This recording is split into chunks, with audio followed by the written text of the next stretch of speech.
Abby. Fuck, marry, kill. Cassian, Azriel, Rhysand. Do you know my answer? I can guess your answer, and I think I'm gonna be so mad at you, and you're gonna be so mad at me. All right, why don't we do that? Why don't we guess for each other?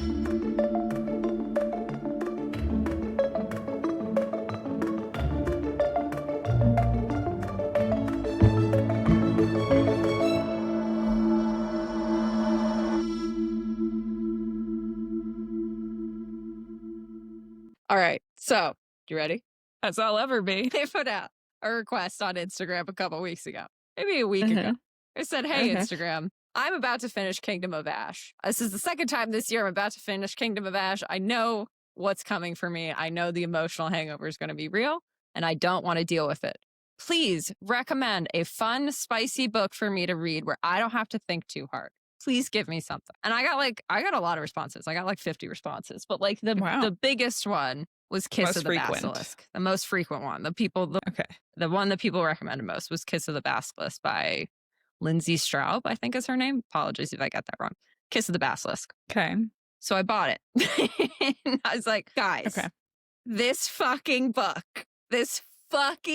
book, okay? I want to be clear, I read it in a day and a half, okay? I was cemented to my couch. I did not move. I have never read a book like this before. And I will admit, I don't read like super duper spicy shit, but this book was fucking unhinged, off the wall. I loved it. I really did love it. It is not smart. I mean, it's kind of smart. I actually think it's smarter than people like give it credit for. Like, and I do think that the characters... Is it thought-provoking at all? Yes, I would say it is. Okay. I would say it is. And I don't want to give too much away, but this is not a book where like sex is like sprinkled in. Like sex is the point of the book. Like it is a sex-based magic system, basically. And I don't want to give anything else away from that, but like it is an integral part of the book.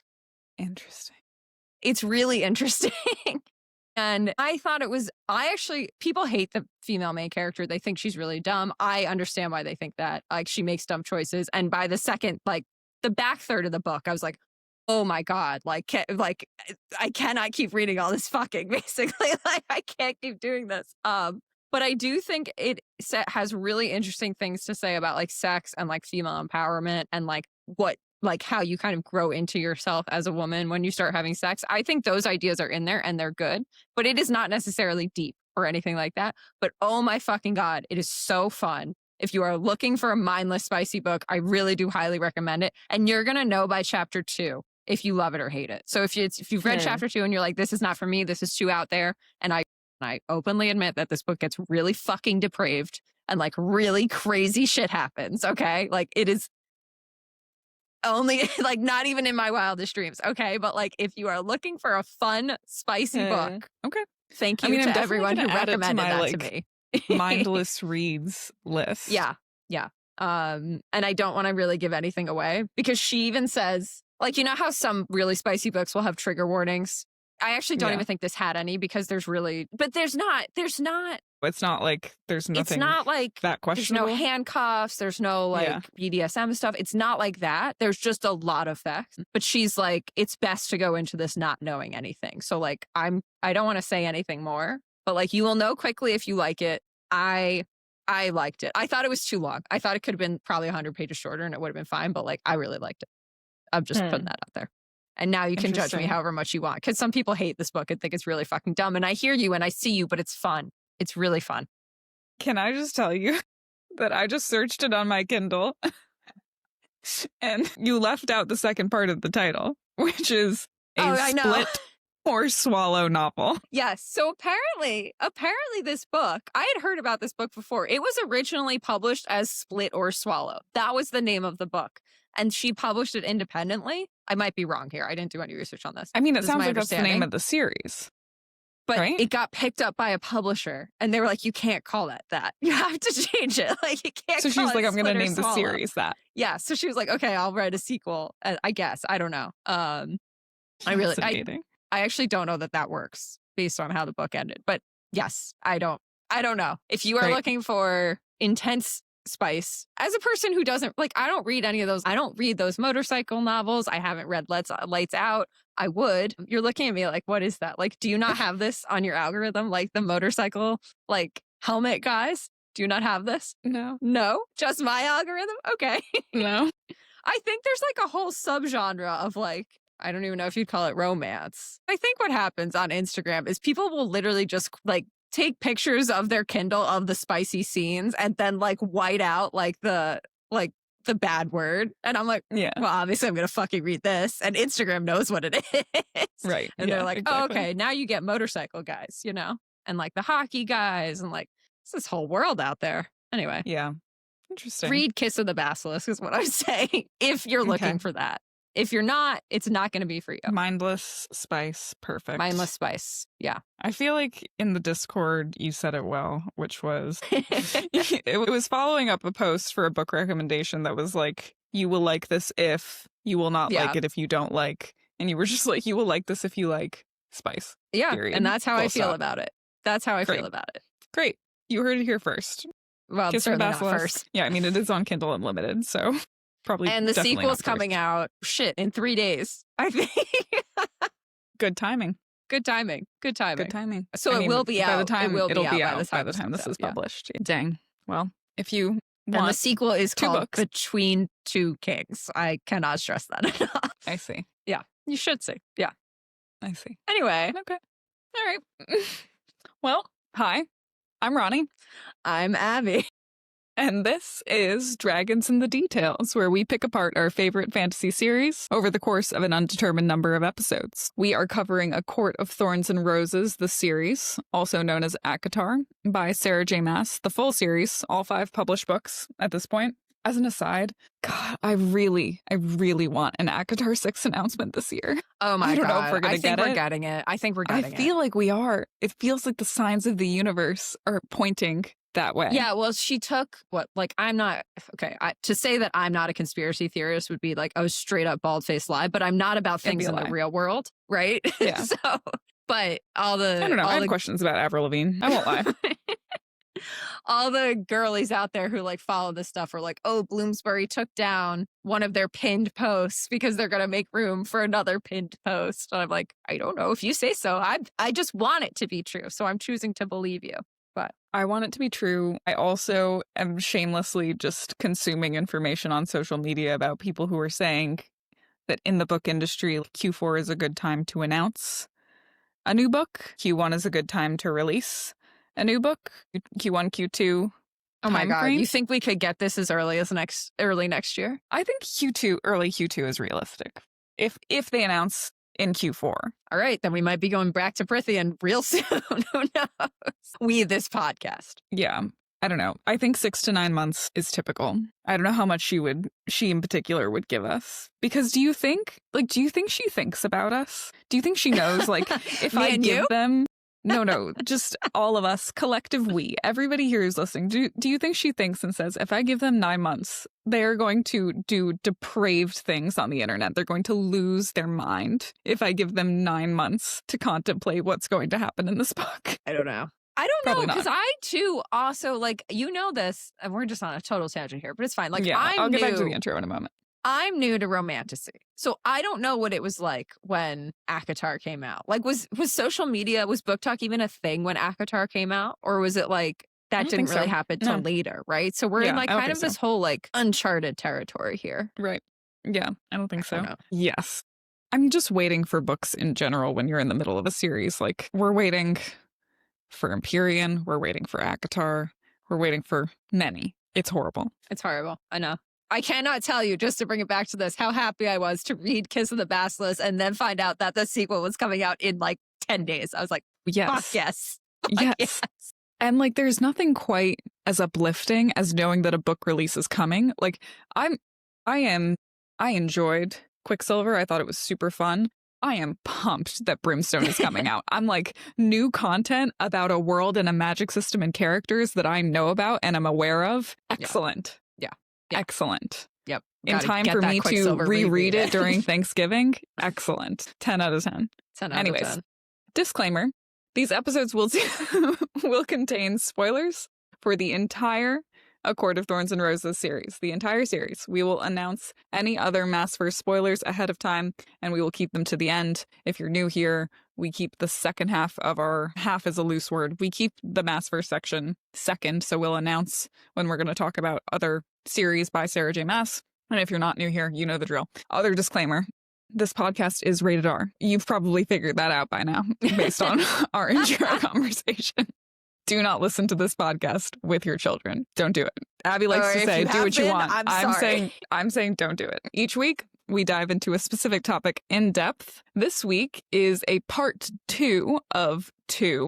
We are focusing on the poor baby High Lord himself, Rhysand. Go listen to part 1 if you haven't yet. Well, honestly, these are pretty standalone. Yeah, I would suggest you listen to part 1. You don't really need to. You have free will. But it would be good if you did. And we come with receipts. Say part 1 was bigger theories.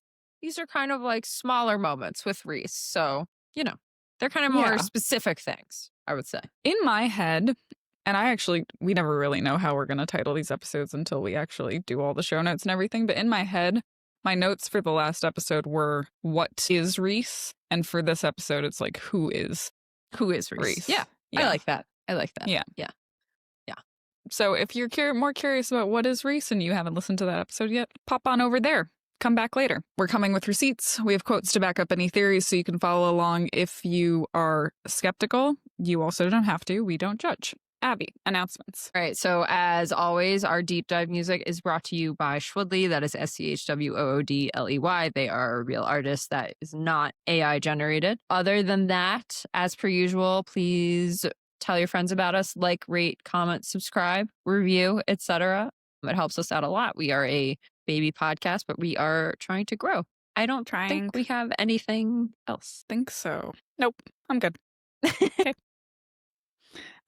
Corrections, omissions, social media shoutouts. Abby, do you have any to share with the class? I do. So there is an account on Instagram that I just want to shout out. She follows us and she DM'd me. And it was like I was talking to myself. I was so fucking excited. So the account is named Diary of a Night Lizard. I don't know if she actually listens to the podcast or if she just follows us on Instagram. Her name is Liz. But she does a lot of what we do. So she has very receipt-based, quote-based posts. She does more carousels, less reels. And I will not tell you what she DM'd me because it is a Maasverse theory. But basically she was like, I think this is what's going on. And I was like, oh my God. I think that's what's going on too. And it was like, we just like chatted for a while and it was like talking to you, which was awesome. So she and both this theory and my Maasverse COSM are going to be from Diary of a Night Lizard. So I'm just paraphrasing here, but this is about Mor once again. And it was we talked about the possibility that what Mor was seeing was Briaxis. In Athelwood, the like sleeping figure or the sleeping shadow that she sees, that it could be Briaxis. And I said, well, isn't it interesting then that Mor is seeing Briaxis in his true form potentially, and no one else sees him, and why would that be? And she made a really good point. She said Mor's gift is truth, right? So if she is seeing Briaxis, is it just because she sees things as they truly are? I don't know.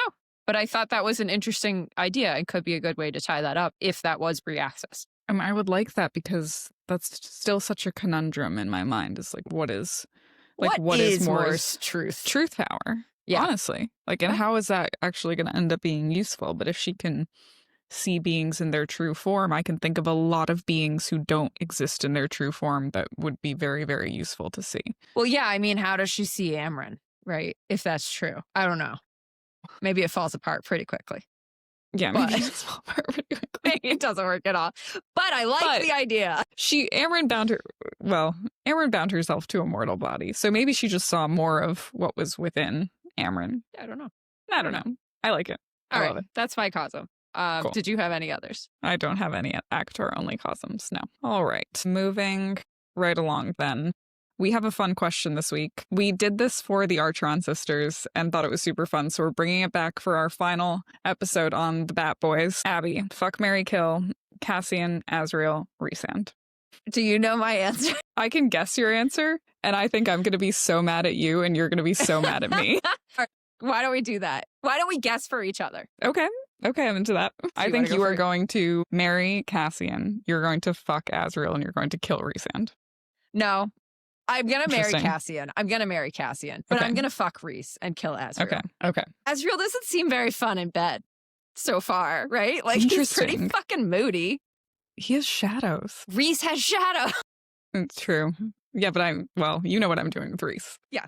I definitely marry Cassian. Cassian has my heart and soul. Because I'm just going to say it. My number one book husband. Number one, for sure. Across all books. It's Cassian. I think that's true for you. Yes, I agree. From conversations not on this podcast as well, can confirm. Never as passionate as she is about Cassian. Rhys, I love him too. I would love to fuck him. That would be super ACOMAF fun. Rhys, 11 out of 10. ACOMAF Rhys, so good.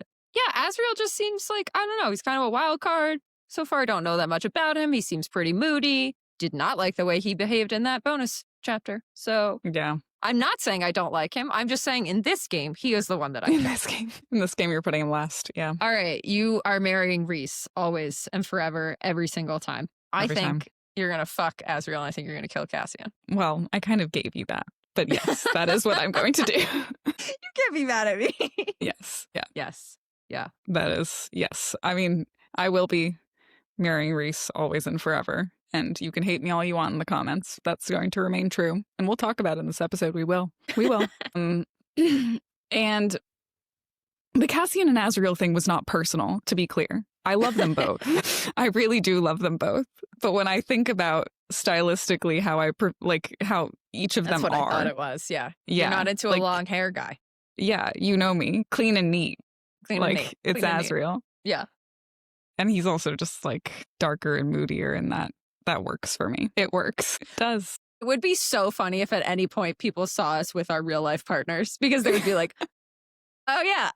Oh yeah. Yeah. We both like Cassian, wigs. Like it was gonna be like Cassian is just another marriage material man for me. Right. So if it was gonna be either marry Rhys or marry Cassian. So that's, I understand. It's tough. I understand. Tough, and I'm sorry. And Azriel is your drunken mistake when you don't know what you quite want, and then you realize you want Rhys. Azriel is the drunken mistake. Yeah. You're so right. Az is the drunken mistake, and then you end up with the better version. Sorry, Az. That's really sorry, harsh. Az. We can't wait for your story, though. We're very looking forward to it. And we might eat our words. We might eat our words. We are a podcast where we are okay with that, you know? Yep. Totally okay with that. We said this a lot in the Empyrean season, and I've never said it once in this season. We reserve the right to change our minds, by the way. Like, we're wrong often. All the time. About theories, about everything. Like, we could be wrong about all of it, and we recognize that, and we're okay with it, guys. Like, it's okay. For fun. It's for fun. And we might change our minds. As we realize new things, we might change our minds. We've already kind of done that this season. So just a friendly reminder that we're people and we are wrong. All right. Yep. Okay. That was fun. I enjoyed that. That was fun. Can we do that with the death gods when we get there too? Yes, I think I can come up with an answer right now. We're not going to, but I think I could. Yes, and we're keeping that in, to be clear. All right, shall we deep dive? Yes.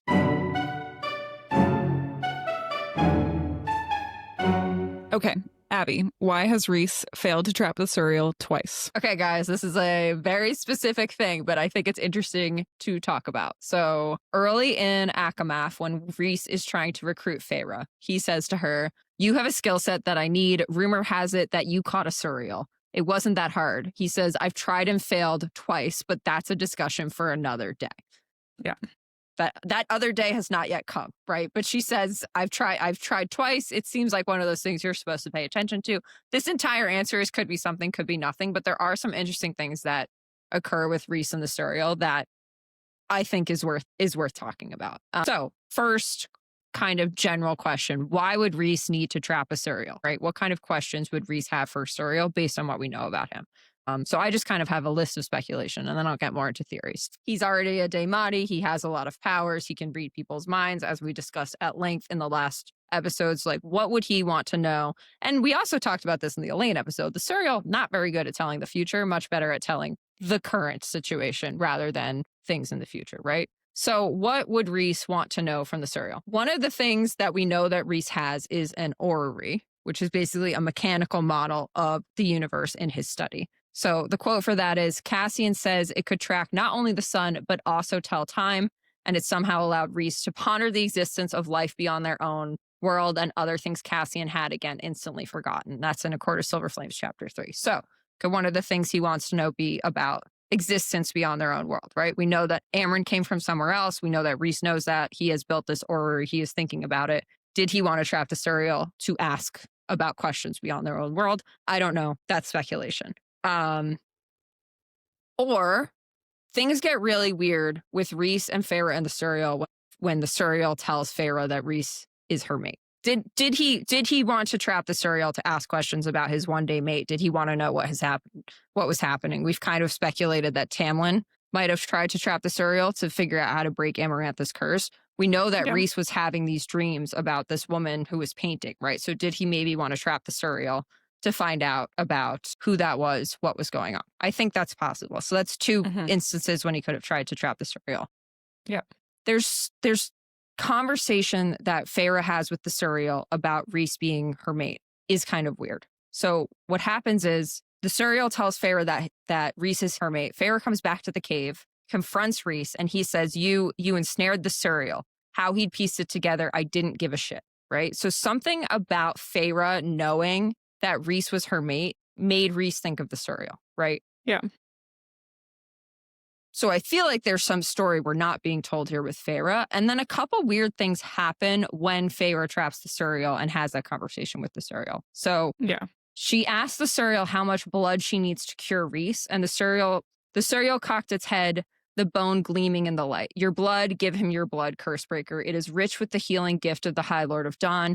It shall spare him from the Bloodbane's wrath. That's it, I pushed. How much blood? A few mouthfuls will do. A hollow, dry wind, not at all like the misty, cold veils that usually drifted past, brushed my face, right? So usually when Feyre's talking to the Suriel, it's misty, cold veils. But for some reason, when she's talking about giving Rhys her blood, a hollow, dry wind brushes past. We get one other example. And again, this is could be something, could be nothing. There's another example of a hollow, dry wind happening in this book, and only one other point as far as I can tell. But it is when Feyre and Rhys are outside the Weaver's cottage, and Rhys is teasing Feyre about sleeping with Cassian. So Feyre basically says, well, tell Cassian that I'm open to his advances. And Rhys says, good. A bit of hollowed out air pushed against me like a flicker of night. That power along my bones and blood stirred an answer. And that's in ACOMAF chapter 20.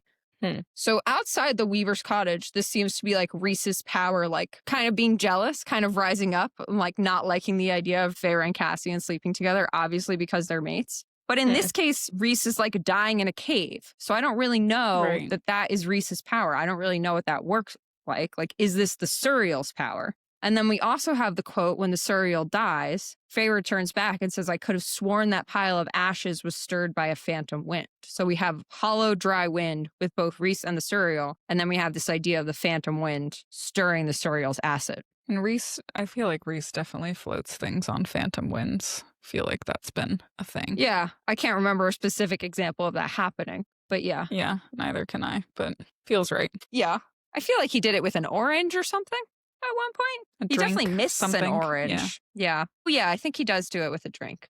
Yeah.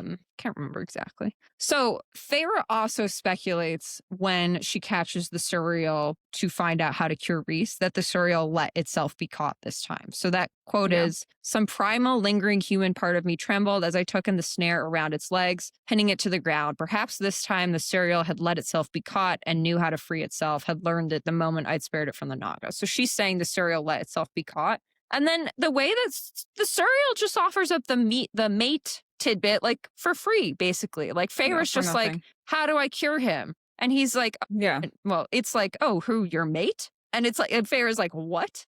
Yeah. So like, I mean, it actually says it in passing. Like, it could be argued that the Suriel didn't even know that Feyre didn't know, except for that the Suriel knows everything. Everything, right. So, says if you wish to speed your mate's healing. Yeah, but we are getting kind of like threads of the Suriel and Rhys both having this hollow wind, the Suriel telling Feyre, for whatever reason, offering up this mate tidbit earlier than perhaps Rhys would have, right? And we also were told, like, maybe the Suriel let itself get caught. Amren says at one point that the cauldron lays all the pieces on the board, basically, right? The cauldron lays the pieces out on the board. She's talking about the blades that Nesta has imbued with her power, the death swords. Is that kind of what's happening here? Like, is the Suriel acting as an agent of the cauldron or something? Like, why is the Suriel, other than the obvious, like, we obviously know we want Rhys and Feyre to be together, but like, why does the Suriel want Rhys and Feyre to be together? Like, what is the tie there? I don't really know. I didn't have an answer. Do you have an answer? I have thoughts, but I did focus on why Rhys in particular might not be able to capture the Suriel, not as much about why the Suriel was the one that really brought. Wasn't that the question? Well, yeah, I mean, it was why. Yeah, I guess the failed. I was interested in why he was going after the Suriel. Why he was going after the Suriel. Why he failed to trap the Suriel, I think, is also a great question. Yeah. I mean, to respond to what you brought up, I do think it's interesting that the Suriel has said many things that seem to be egging Rhys and Feyre together. Like, it seemed, to your point, like almost an agent of the cauldron, if the cauldron does indeed determine mates. Stay with the High Lord, which we later get as an allusion to Rhys, not Tamlin. Yeah. The Suriel tells Feyre that Rhys is her mate. The Suriel keeps Rhys alive, actually on 2 occasions, which is kind of noteworthy. What's the second one? Rhys is dying as Feyre says, stay. I want you to stay. Yeah. And thinks of the Suriel in that moment when he says, stay with the High Lord. Right. And all will be righted. Well, yeah, so I guess it was kind of, in that way, the Suriel has saved Rhys's life twice, right? Because she tugs on that bond. Right. If Feyre... Okay, so just to tease this out here, the first time we're talking about is in these caves when the Suriel tells Feyre to have Rhys drink her blood and it would save her from the Feybane, from the Bloodbane. The second time is when Rhys dies after the cauldron. Feyre stays, right? And that's what you're saying. Like, Feyre says, stay with me. Feyre's mating bond, Feyre's clinging to that mating bond seems like it kept Rhys alive there for when the High Lords all contributed, kind of their kernel that brought Rhys back. Yeah, we'll talk about that later. I took a different approach and chose instead to think about why Rhys might not have captured the Suriel, because to your point, it seemed like the Suriel was happy to give Feyre information beyond the first book. So in ACOTAR, it did seem like the Suriel was pissed off that it was caught, like shrieked, did not want to be captured, gave Feyre information, kind of a lot of information actually, probably more than she needed, and was still talking when the Naga arrived. Just a chatty biatch, yeah. After that, like you said, kind of like willingly walked into Feyre's trap, and in the middle, I'm not even sure it was trapped. I think it was just talking to Feyre. It wasn't trapped. Yes. Loves Feyre. Why would the Suriel be so much better at evading Rhys, who is quite smart? Well, and I think we should say that Suriel loves Feyre because Feyre freed it from the Naga, right? Like that was kind of the Feyre did a good deed here for the Suriel, but Feyre also trapped him. Her. Yeah. It. Yeah. It. Whatever it is. Yeah. It. So, a few interesting things about the Suriel. We learned from Lucian that the Suriel are rare but not unique. I have interpreted the Suriel in this series to be the same Suriel. Me too. So, I'm just laying that out there. I understand there are multiple. I'm interpreting this to be one Suriel. Seems to recognize Feyre each time. Is it a hive mind? I don't know. They're old and wicked. And are they wicked? This is the quote. But they're old and wicked and not worth the danger of going out to find them. That's like Lucian's lore. People we can assume have captured a Suriel: Feyre, Lucian, and Alice. I don't know that we can assume anyone else has captured a Suriel, because Lucian and Alice both know how to. A way.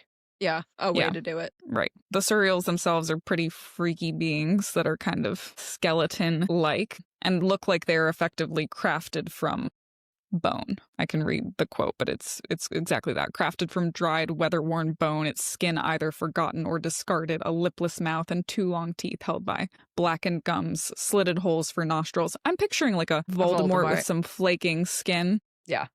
And the Suriel directly says, I am a member of no court. I am older than the High Lords, older than Prythian, older than the bones of this world. It is also implied, not concrete, that the Suriel is related to wind. We've talked about this, right? Which we've drawn a parallel to Death Lords like the Bone Carver, Koschei, etc. And the Suriel is found by Elaine to be in the middle, pretty close to Striga, the Weaver, who's the trifecta of that trio of siblings. And And Elaine says it moves through the world like the breath of the western wind. So we're back with that western wind, the Suriel. Meryl. Yeah. The Suriel being of this family of beings. So why can't Rhys capture the Suriel? I'm not really sure how he tried, but we know that the Suriel can see when Elaine is looking for it. It can see doe eyes peering at me from across the world. Yeah. So Elaine has a very like-for-like power with the Suriel, it seems. We've discussed this. Is Elaine becoming a Suriel? We think so. I don't know whether Rhys was looking in this way, but I think it calls into question, like, does the Suriel know that it's being sought when it's being sought? It would make a lot of sense if it did, seeing as it knows everything else that's happening in the world. And therefore, does it know what, like, when it's being captured? And it kind of then does choose. Like, it kind of chooses who it's being captured by and when. And the nature of the information that it gives Feyre is interesting, right? So it gives her information on Rhys being her mate, information that keeps Rhys alive. It also gives her the answer to the spell that Amren needs to unbind herself. And none of that was part of the question either. To unbind herself. Well, it was the answer to, like, defeating Hybern was, I think, the what the Suriel was trying to give. What I hypothesize, and it's not really an answer, but it's a question in response to a question, is like, maybe there's a reason that Feyre can be trusted with that information, and the Suriel for some reason thinks that Rhys can't, or the Suriel recognizes Rhys as some being that it can't trust. And we have already talked about Rhys's potential ties to Striga, the Death Lords, etc. The Bone Carver is terrified of its siblings. Maybe it just doesn't want to interface with another of its kind. Yeah. I don't know. Yeah, and we talked about what we think Rhys has ties to the Weaver because his mother left her ring there.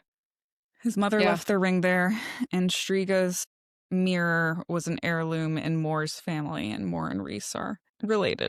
Yep, agreed. So maybe the Suriel doesn't want to be caught by Rhys. Yeah, maybe it doesn't trust him. Yeah, right, because surely Rhys would know how to do it. Like, surely Rhys would know how to, like, leave a cloak. Like, it's not that. It doesn't. It's curious, right, who has this information and who doesn't. Because, like, if it truly is as simple as leaving out a cloak, we know Ianthe also caught the Suriel, right? Yeah, but then it wouldn't tell her anything. Right, yeah. So it is always a choice, I guess. Yeah. Yeah, interesting. Yeah, so why wouldn't it talk to Rhys? I think that's a really good point. Why wouldn't it talk to Rhys? What does Rhys want to know? These are the questions. Why wouldn't it talk to Rhys, but, like, also is willing to help Rhys? Right, wouldn't talk to him, but seems very involved in making sure that he has a happy ending. Don't know. Cool. All right, Ronnie, why doesn't Rhys like to use his Daemati powers? My main answer to this one is just trauma and goodwill, but we can talk more about it. Rhys definitely harbors a bit of, we'll call it, disdain for his Daemati powers. I think he is somewhat Machiavellian in the sense that he recognizes their use and uses them when he needs to as, like, a chip of power to help the people he loves, but he does not like to use them for his own gain and is pretty careful with who he uses them on and why and when. He also, it seems like he may have seen some things he didn't want to see. I think this because his second rule, we talked in our last episode about his first rule. He only has 2 rules of being a Daemati for Feyre. His first rule was don't go into anybody's mind without holding the way open because they can trap you. His second rule is be prepared to see things you don't like. So being Daemati seems like it's a pretty heavy cross to bear. You have this mind reading power. A lot of people probably don't have mental shields. He specifically says when he's explaining to Feyre what being a Daemati is, that a lot of people want to use Daemati. Yeah. For knowledge and for gain. Yeah. And so I think he definitely resents the power a little bit. He has also just been, we've seen with our own 2 eyes reading this book, we've seen him used as a weapon in that sense and forced to do really terrible things under the mountain. And we see some of this in A Court of Thorns and Roses when Amarantha asks him to do pretty unspeakable things. We only see a couple that happen over the course of the books. He holds Lucian's mind. We talked about this when Amarantha asks him to, like a dog, basically. Amarantha, the quote is, Amarantha flicked a finger in Rhysand's direction. The High Lord of the Night Court lifted a groomed brow. Hold his mind, she commanded. My heart dropped to the floor. Lucian went utterly still, sweat gleaming on his neck as Rhysand bowed his head to the queen and faced him. It's as good as imprisoning him at that point. Like the equivalent to just holding his mind and being able to shatter it with a thought. That's interesting. I didn't read it as Rhys actually did it. I read it as like Lucian was terrified and Rhys was about to do it, and then Feyre gives up her name. But I don't know. It could be either. Oh, I'll go back and read it. I thought that he actually was, because Feyre gives it up in a panic. I don't know. Yeah, I don't know. It's kind of unclear, I think. I think it's a little ambiguous. She does, however, have him shatter the mind 100%. Of a summer court person. And the quote for that is, Amarantha rolled her eyes and slouched in her throne. Shatter him, Rhysand. She flicked a hand at the High Lord of the summer court. Again, kind of like a dog. She's flicking her hands around. You may do what you want with the body afterwards. So again, telling us that shattering your mind is basically like leaving you brain dead. Like it's not even really killing you. It's worse. The High Lord of the Summer Court bowed as if he'd been given a gift and looked to his subject who had gone still and calm on the floor, hugging his knees. The male fairy was ready, relieved. Rhys slipped a hand out of his pocket and it dangled. At his side, I could have sworn phantom talons flickered there as his fingers curled slightly, and then he just kills him. So Amarantha's kind of annoyed with him for this, actually. She's like, why did a little act of rebellion? Yeah.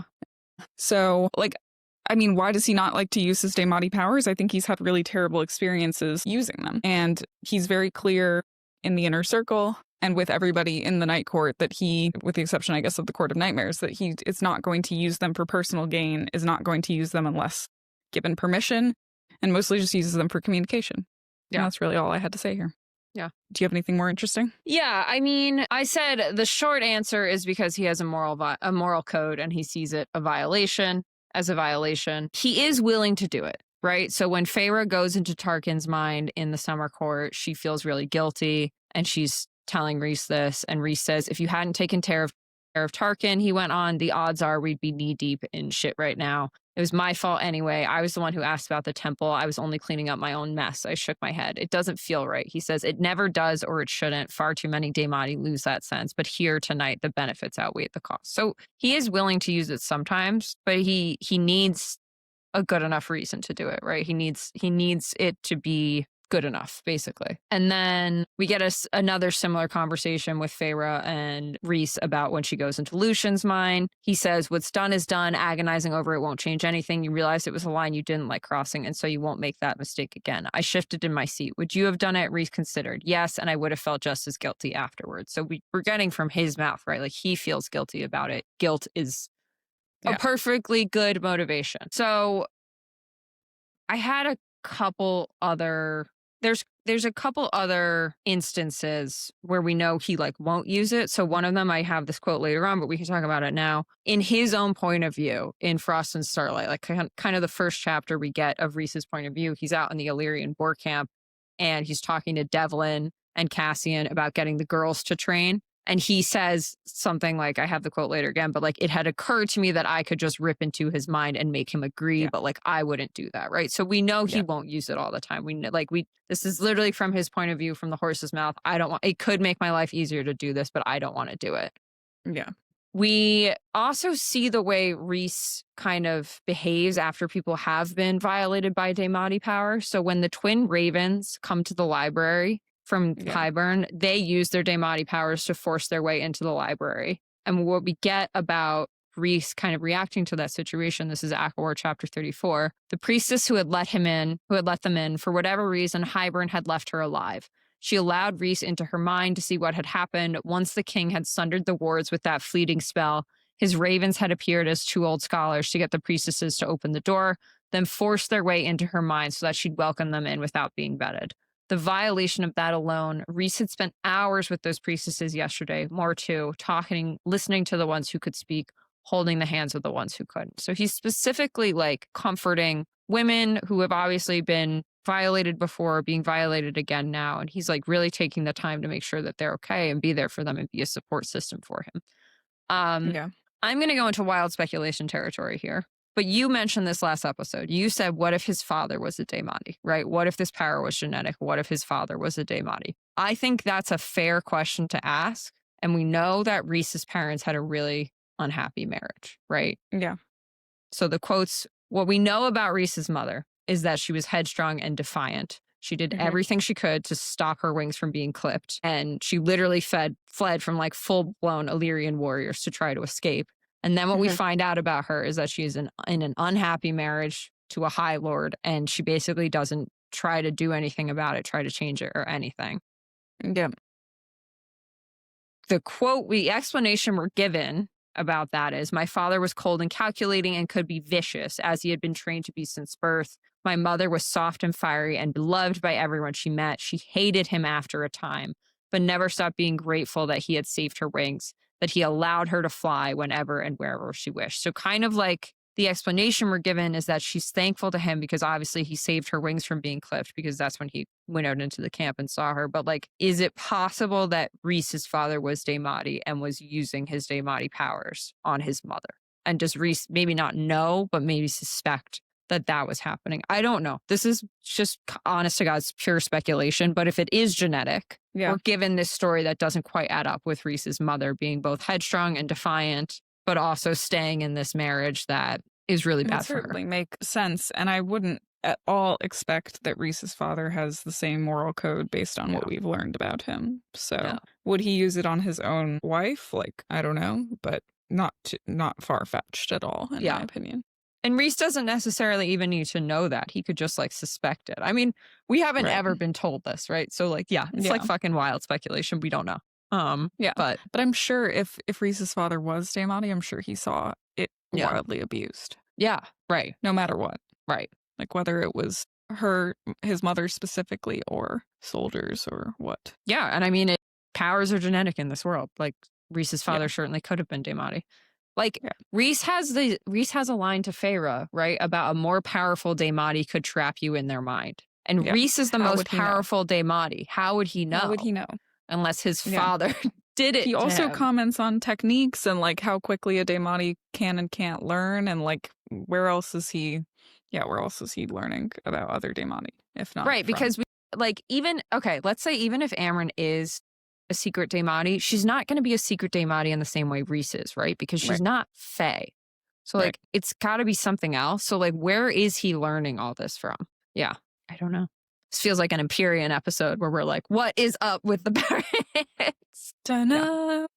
That's my 2 cents on that one. I don't know if it makes much sense. I don't know if it will pan out, but I think it's a fair question to ask. Generally, and again, I think that's part of the rationale for some of Rhys's POVs is he does care about ethics generally.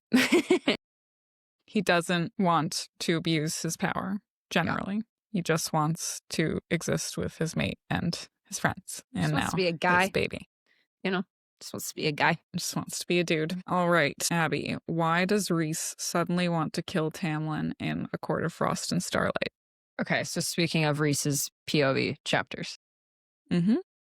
I'm just going to preface this now. I'm not going to have a hard and fast answer here. This is going to be more of kind of interpretive about character motivations and whatnot. And I know that there's a lot of people out there who are like, oh, Rhys has changed. Rhys is different after after Frost and Starlight. Like Rhys is not who he used to be. I think it's really hard to know if that's true because we are getting Rhys from a different point of view. And we are also getting Rhys. So we've gone from Feyre, who is his mate's first person point of view, to Cassian and Nesta. Nesta, who hates Rhys, Cassian, who loves Rhys, but like also loves Nesta, right? So that's hard to know right off the bat. We are also dealing with Rhys, whose mate is in mortal danger for the entirety of the book. And there is nothing he can do to save her, right? So like those are obviously very mitigating circumstances. So I cannot judge and say if Rhys has changed or not, right? However, we do get a scene in Frost and Starlight where Rhys seems to be behaving differently. And he says, I don't know why I'm doing this, basically. So I think it's kind of worth diving into. I have a lot to read from here, but just kind of breaking it down. And that scene is where when he goes to Tamlin's estate, because Eris said that Tamlin was no longer enforcing his borders with the human lands, and that the Autumn Court was going to basically just march right through spring and go into the human lands and start conquering. So to set the scene, whole estate is in shambles, right? There are claw marks, everything is destroyed, there is no one there. Tamlin answers the door himself. Tamlin looks like shit. Every room is trashed except the library, which is the room that they sit in. And Rhys says, justifiably, this is all because of Tamlin's temper, right? Tamlin's temper was always going to be his downfall. Yep. The quote for that is, standing on the top step of the marble staircase that led to those front doors, I surveyed the brutal gashes. My money was on Tamlin having inflicted them after Feyre had duped him and his court, but Tamlin's temper had always been his downfall. Any bad day could have produced the gouge marks, which is like really terrifying to think about, right? Because Feyre was with Tamlin. Like this could, like at any point in time, kind of, right? Like Tamlin had a temper, who knows would have set him off. This has kind of always been Tamlin's thing. And if you're like, if you now are mates with the woman who used to be with Tamlin, like I imagine that's pretty like triggering and pretty stressful. I have never been in this situation myself, but like if I went to my friend's boyfriend's apartment and he had like gouge marks in the walls, I would be pretty concerned for her safety, right? Or ex-boyfriend. Right. I would still be concerned for her safety, right? However, Rhys does kind of start goading Tamlin as soon as they get into the manor after he's seen the claw marks. So a beat of quiet, then Tamlin gestured towards the door. Rhys is like, why aren't you enforcing your borders? Tamlin gestured towards the door. Do you see any sentries around to do it? Even they had abandoned him. Interesting. Feyre did her work thoroughly, didn't she? So he's bringing up Feyre.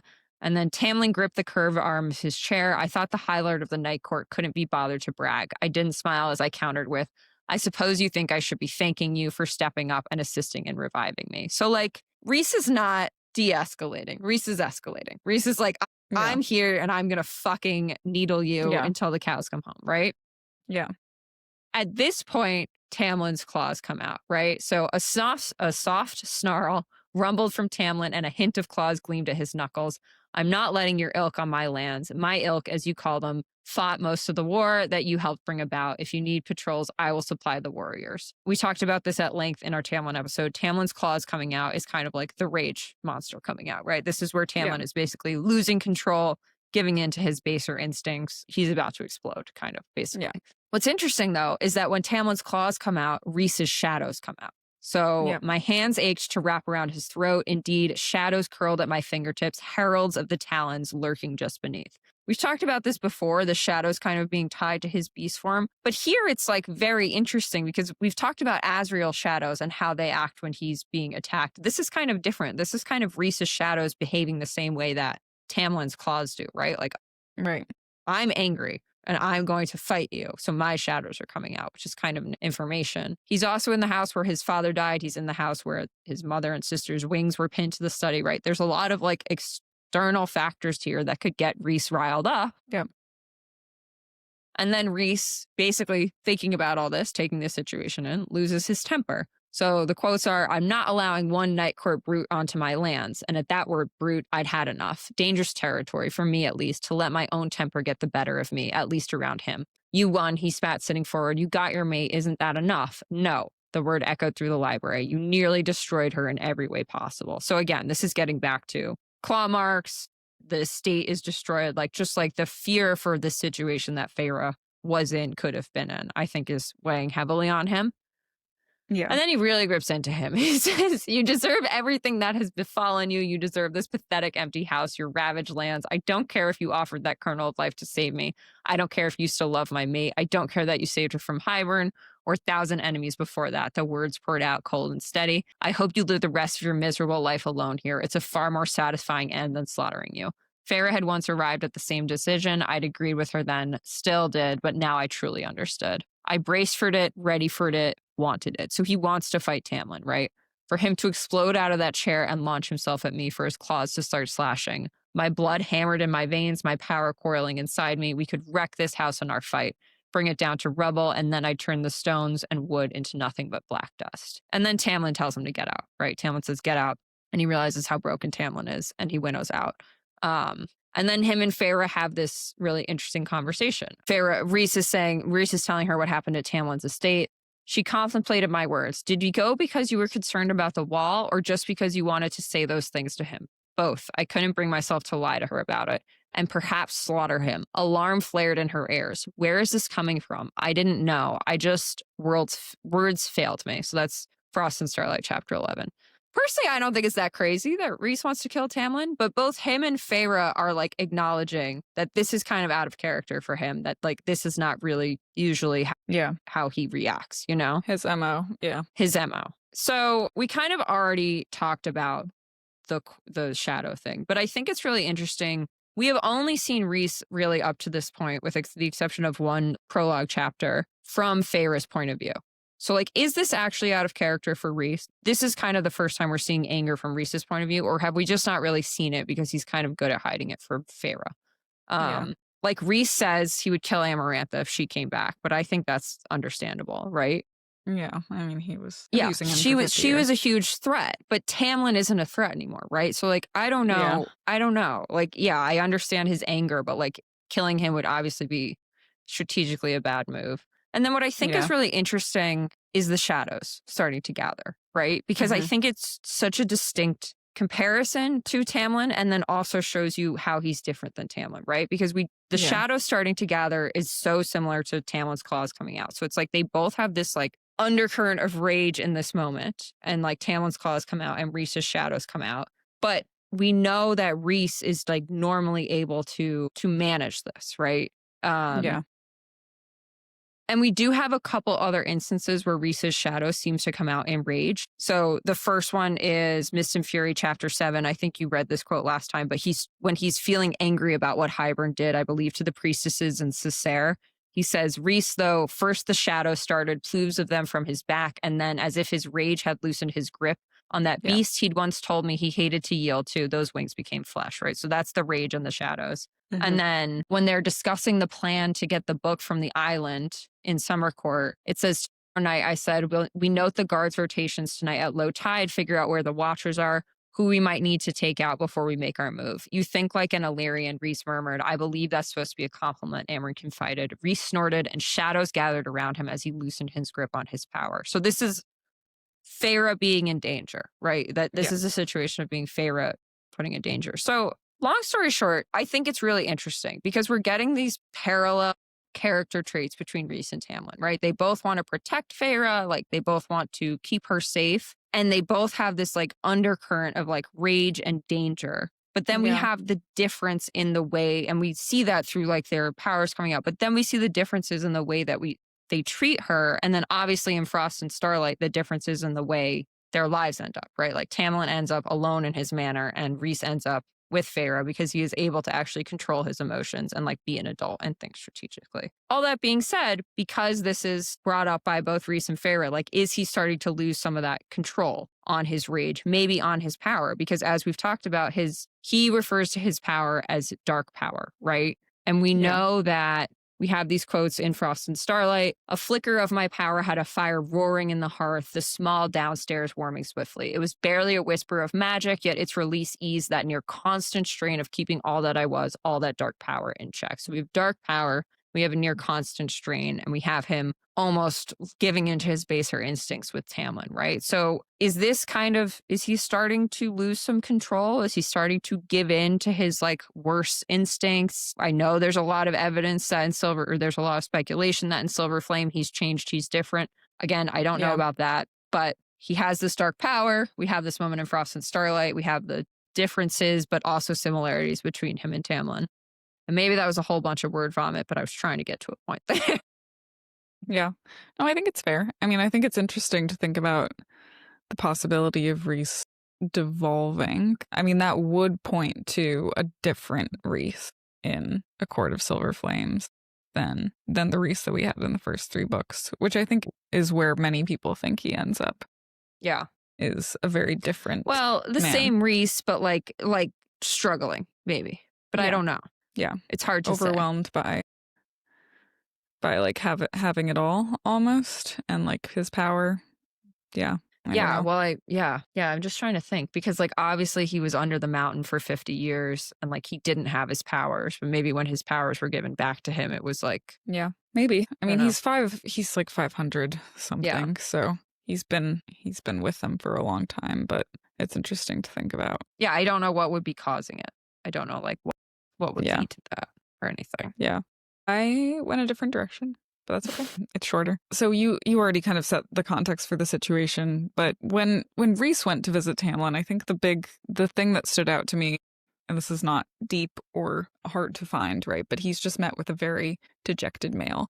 And multiple times it is pointed out how it is too easy of a target, an easy mark, too easy of a mark to mock the once fine clothes desperate for a wash. It's brought up multiple times. Another instance of it. Too easy. It was far too easy to bait him, rile him. He also calls the manor a tomb. He says, a tomb, this place was a tomb. And so you read it out, right? Rhys finally started to snap at one point. He has that long tirade where he says, you know what? You deserve it. You deserve everything. And you're kind of a piece of shit and you deserve to die here. And at the end, when Tamlin does just tell him to get out, Rhys comments on it being as if he's just waiting for someone to walk in and end his life. Yeah. And so... because he doesn't have any wards around the manor. Anyone could winnow in at any time. No wards. Yeah. And so whether there was something or someone interfering with Rhys, trying to rile him, I read it as a suicide attempt, honestly. Oh, you think Tamlin was fucking with his emotions? Oh my God, that's so much more interesting than what I said. Forget everything I said. I don't know that it's that complex, but I think Tamlin probably believes that he can be killed by a pretty finite number of people, and Rhys is definitely on that list. And this man seemed pretty ready to die. Fuck, that's so dark. Yeah. I mean, that would make sense because we don't have, I'm not going to say that. People will come after me. I was going to say we don't really see evidence of that, of his like dark power spilling over in Silver Flames, but people will say that we do. Yeah. I mean, I think both of them, I think the dark power spilling over is interesting. And I think the outburst at Nesta is honestly the closest we get. Yeah. Yeah. Closest we get to him losing control. I think he's, like his mate is dying. So. Well, right. So that's the reason why, like, I think we're not talking about the Silver Flames thing, because like we try to keep it objective here basically, and it's just like hard to know. What Nesta did was like really terrible. What Nesta did was bad. What Rhys did was also really fucking bad. So it's like, is he changed or is it just a different point of view? I don't know. Was he like, you know what I'm saying? And we also just don't know what we don't know. Like we're not in their heads, so I don't know. Right. Cool. Okay. That concludes our ACOTAR only section. So if you have not read Crescent City, all 3 books published at this point, and Throne of Glass, all 8 published books at this point, and you do not want to be spoiled, you should lickety-split on out of here. We love you, bye. And we'll give you a minute. And now we're going to talk about spoilers for the entire Maasverse. So we're going to start off with Maasverse specific COSMS. Abby, do you have any COSMS for the Maasverse? Yes. So I wanted to shout out again, Diary of a Night Lizard. This is not really a COSM in that it's nothing that we have talked about, but she had this really cool theory and she tagged us in it. So I wanted to bring it up. So the theory is about the jeweler in Valeris that Rhys goes to buy a present for Feyre for Solstice, and then he ends up buying a present for Amren instead. The jeweler, who's named Nave, well, Neve, Neve? I don't know. Neve. Hold on. Hold, please, since people yell at us about our pronunciations. I know. We're bad. Sorry, guys. Neve. All right. Oh, it depends on the origin. Let's go with Neve. All right. So the jeweler, who is named Neve, is a Tartara. And the description for that is not a wraith, but something similar. Her people are all master jewelsmiths dwelling in the deepest mountains mined in our court. Most of the heirlooms of our house have been Tartara made, Feyre's cuffs and crowns included. And she pointed out that when Feyre is picking out her crown in the cave with the glowworms, she says she is called to it. So the quote for that is, "I'd let the crown call to me. I picked it. For the draw, I fell to it as if it were that ring in the weaver's cottage." We also know that there is a core of first light in the mountains of Night Court, specifically under the prison, right? And the Tartara is well and deep in the mountains. So basically Liz's theory is Feyre's crown actually imbued with first light from that first light core under the prison? And is that why it called to her? Because she has Rhys's kernel of starborn power? Is it a like calls to like situation? Which I thought was really interesting. I thought that was a really interesting idea. That would be fun. Yeah. So excited to go under those other mountains. I agree. So excited. I agree. That's a good one. Thank you. What is her handle again? Diary of a Night Lizard.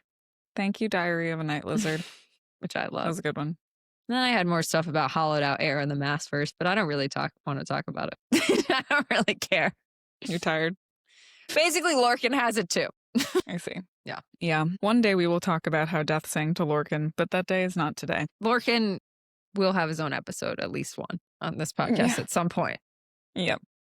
But yeah, that day is not today. We'll get his own. All right. I had one, and it was a commenter on one of our videos about Truth Teller, basically. Like Elaine, Truth Teller, using Truth Teller to potentially do the thing that's not winnowing that Azriel does. And the comment was, but Truth Teller is Damaris, right? He touches it when Bryce is getting grilled and can tell when she is lying. This commenter is talking about Azriel. Megan Jean is the commenter. So no, I don't think the Truth Teller is Damaris, but I think it's a very interesting question that you've brought up, right? I think it's an interesting shout out because it raises a few interesting things. One, I don't think that Truth Teller is Damaris. Truth Teller is a blade, and Damaris is a sword. We will talk about the fact that Damaris turned black because I think that's interesting. I do too. Turned black when it killed Erewhon. That is fascinating, but Azriel specifically says that Truth Teller does not tell the truth, which is what Damaris does. It just gets people to do so. But it's an interesting question. Why is Azriel specifically able to discern from a distance that Bryce is lying? Is it his shadows? Yeah, I think so. And is that kind of validating the fact that there might be that there is a link potentially between Truth Teller and the shadows? I don't know. I think it's fun. I need to think about it more. So I don't think that Azriel touches Truth Teller to know that Bryce is lying. I think he just knows that Bryce is lying. And I think he his just shadows knows that Bryce is lying. Tell him. Yeah. Which is probably what makes him such an effective torturer, because that's what he is. Yes. He knows when people are lying, right? So he can get the truth out of them. I also had an omission from our More episode, potentially. So we never talked about, it's never really come up how Azriel got Truth Teller, right? Have we ever talked about this? No, I mean, it's not, we don't know. Yeah, we don't know. We don't know. And we only know one thing about Azriel and daggers, and that Moore has given him 1 million. Yeah. So, like, did Moore give Azriel Truth Teller? That would be interesting. Would be wild. Because it was an aliases. So how would Moore have ended up with it? Yeah, I don't know. Yeah, I don't know. Yeah, we don't know anything how did about he end up with it anyways? How did he end up with it anyways? We don't know. We do not know the origins of Truth Teller, other than we think that it's probably from a Prince of Hell / Valk. Well, yes, I think we have very good reason to believe that. I agree. All right. Shall we get into it? Yes. All right. So this is probably kind of like the heart of the matter of this episode. Once again, this is probably going to be a more Maasverse heavy episode than ACOTAR heavy episode. Sorry, guys. All right. Ronnie, How much does Rhys know about other worlds? Maybe a lot. So Rhys built, you've already talked about this in this episode, right? Rhys built a working model of their world, quote, centuries ago, implying that centuries ago, there was something to spur this thought. And that quote is at the far end of the room. A little dais led into a broad raised alcove flanked by more books, and in its center, a massive working model of their world, the stars and planets around it, and some other fancy things that had been explained to Cassian once before he deemed them boring and proceeded to ignore them completely. As, of course, had been fascinated. Rhys had built the model himself centuries ago. It could not only track the sun, but also tell time, and it somehow allowed Rhys to ponder the existence of life beyond their own world and other things Cassian had again instantly forgotten. I love that we get that from Cassian. Not an intellectual. He's not an intellectual. Give him a sword, not an orrery. Love it. Obsessed. So Rhys has been thinking about this for centuries, definitely dating back to when his father was alive, it seems. He also, this is heavily accepted, but I feel like we rarely look back at the quote, he slows down Aelin in Throne of Glass. So in Kingdom of Ash, chapter 99, Aelin is falling, right? This is after she's, given up her powers, which I still actually get physically angry about, and is has banished the gods to this hell realm and is falling through worlds trying to get back to hers, which Rowan has left a map to on her back. It's all very chaotic and upsetting, and she is falling through these worlds. She passed through a world of snow-capped mountains under shining stars, passed over one of those mountains where a winged male stood beside a heavily pregnant female gazing at those very stars. Fae. They were Fae, but this was not her world. She flung out a hand as if she might signal them, as if they might somehow help her when she was nothing but an invisible speck of power. The winged male, beautiful beyond reason, snapped his head toward her as she arced across his starry sky. He lifted a hand as if in greeting. A blast of dark power, like a gentle summer night, slammed into her, not to attack, but to slow her down. A wall, a shield that she tore and plunged through, but it slowed her.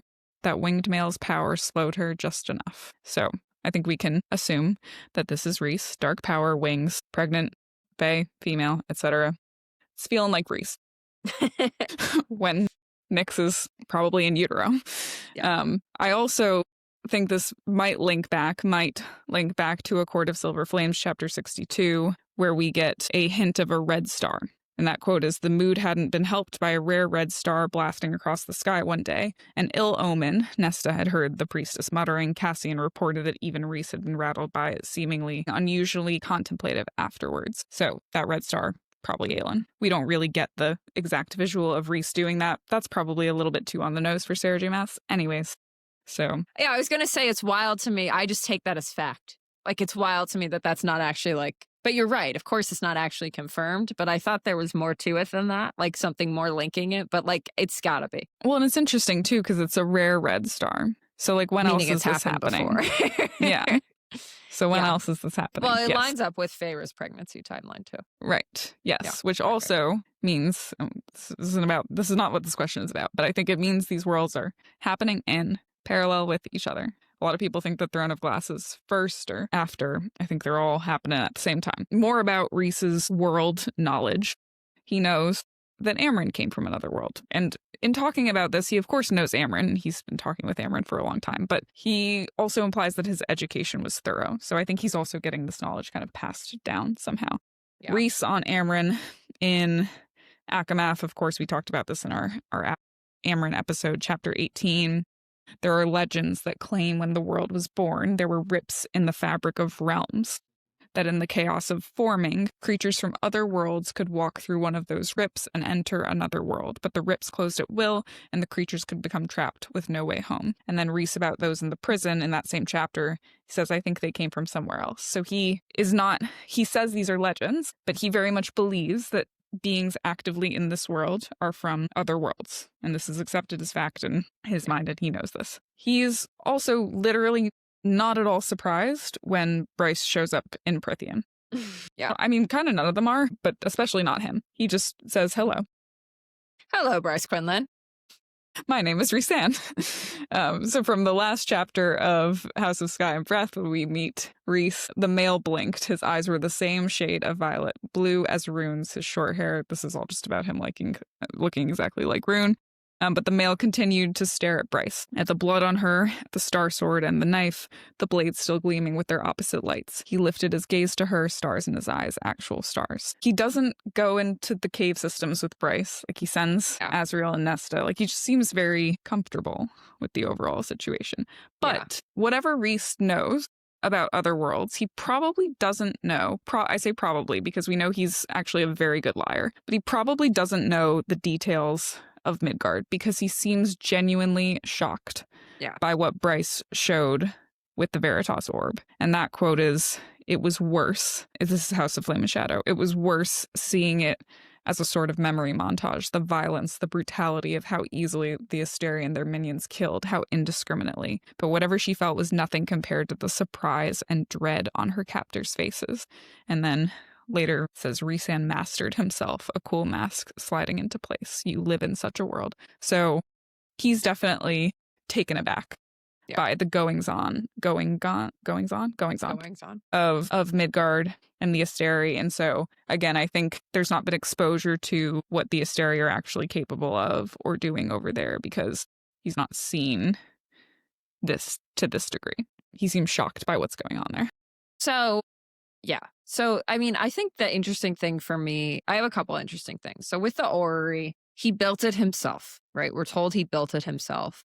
And we talked about this last episode. I brought this up a couple times now because it's really sticking in my mind. And I think I want to walk back something I said last episode. We know that Thea had an annotated star map.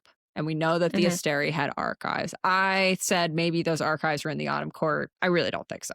I'm pretty sure they're in Night Court at this point. They're probably in the library. But the quote we have about Thea's star map was, "My mother had kept the star map that the Daglin had long ago annotated, and a world on it had caught her attention, a world like ours that had overthrown the Daglin." So this is in Prythian, right? So where is Thea's star map? Does Rhys have it? Is that how he made his orrery? Yeah. Bryce also tells us that the Asteri keep records on the planets that they've conquered. Midgard is only the latest in the long line of worlds invaded by the Asteri. They have an entire archive of different planets they've either conquered or tried to conquer. I saw it right before I came here. And then she says, when she's in, or this is continuation, Bryce's gut churned. The Asteri must have kept archives and records on this world too, exactly like the room Bryce had found in the palace, full of notes on conquered planets. Dusk, they'd labeled their room. As of out of all of the worlds mentioned within, this world remains their focus, this place. So I am thinking that there are Asteri archives somewhere on Midgard and that Rhys might know about them if he built this orrery himself. You have your idea face on. I'm so excited. That could also be why he's trying to capture the Suriel. That could also, yeah, that's what I was saying in the beginning. Why he's trying to capture the Suriel, because he built this orrery and has questions about other worlds. Yes, it's coming full circle. Yeah, sorry, I did not pick up on that. Yeah, well, that's because it was in our fucking ACOTAR section. Yeah, but actually, I don't know whether that, because the Suriel can't see the beings. But Rhys doesn't know that. Yeah, fair. Yeah. Okay, sorry. All right, sorry. And what Ronnie was going to say is the Suriel can't see beings that are not from this world because the Suriel couldn't see the bone carver, just so we're all on the same page. Yeah. Yep. We spend too much time with these books. Yes, so that was my thought. That was my thought initially, that Rhys is trying to capture the Suriel because he has access to these Asteri archives and is like, what the actual fuck? And we actually will get that story. We actually will. Yeah. It was set up it was set up in book 2, and maybe we will actually get that story. It will come full circle. But I didn't know that when I asked the question, so I had to give it an ACOTAR only answer. So here we are. Yeah. The other reason I think that these Asteri archives exist, but maybe people don't know what they are, is because of Meryl. Right? We know that Meryl is doing all this research into other realms in the library. She must have some sort of records for that. I think that's it. It's like, Meryl. I think it's Meryl.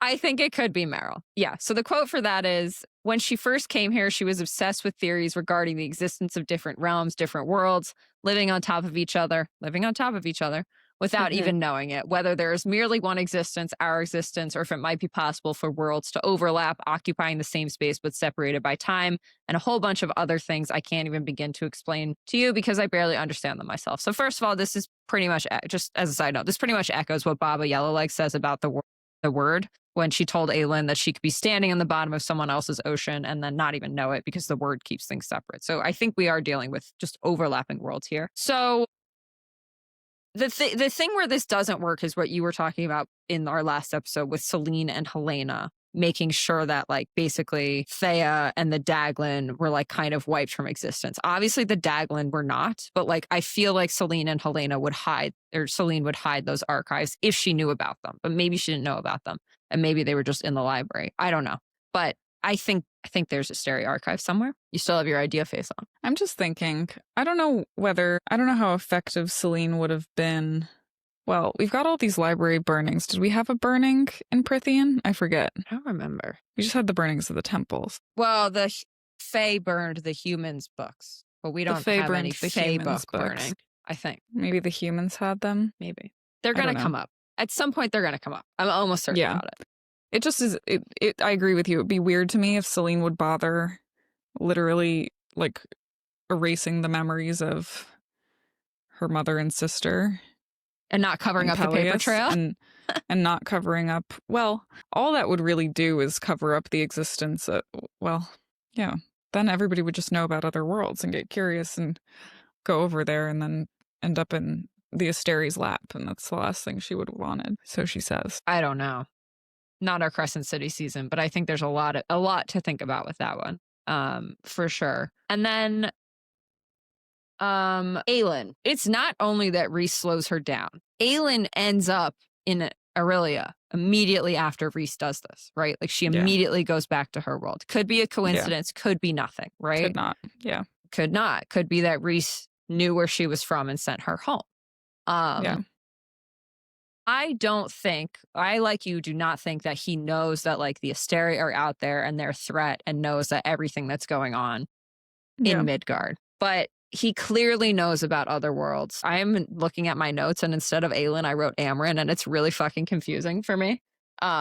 But he does know about Amren, right? Like right off the bat, no Maasverse spoilers. Like he knows about Amren, right? I don't know if he knows about like the Valg and the Word Gates and the Asteri and the Horn and all that jazz. But like he clearly has some knowledge about all of this, but not probably like the full scope of everything is where I'm leaning towards. Well, and I think we don't know how much time has passed between where we left off in ACOTAR and where we pick up with Rhys in Crescent City. Like we're not sure, but we know that at some point in ACOTAR, his version of history, like what he was educated with, was that the Daglin were the creators of the Fae, which we know is not true. So, do we know that?